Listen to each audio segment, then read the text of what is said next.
নমস্কার বন্ধুরা, চলে এলো রঙ্গবতী মহিলা ভাপা ইলিশ। ঠিক আছে, এই যে দেখেন বন্ধুরা, মাছের হাইস দেখেন কতবর কতফর কতফর করছি গো। ও আমি কই না বন্ধুরা, ইয়া দেখাই কইবেন, ইয়া দেখাই বুঝবেন।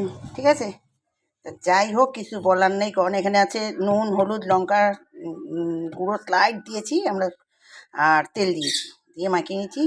এই যে পোস্ত খুব খাওয়া হয় না আমাদের, দেখতেই পান আমার চ্যানেলে, পেটে ব্যথা করে আমাদের, পোস্ত একদম শ্যুট করে না। ঠিক আছে, যাই হোক, শুধু যেটুকু দিয়ে মশলাটা আমি ইয়ে করেছি, সেই পেস্টটা এই যে ছেঁকে নিয়েছি। আর হচ্ছে কি, এই যে চিনি দেব, আচ্ছা কাঁচা লঙ্কা ফেলবো, এই দিয়েই আবার আর একটা জিনিস খাওয়া হবে। আর এই যে সর্ষের গুঁড়ো, এটা হচ্ছে সর্ষে।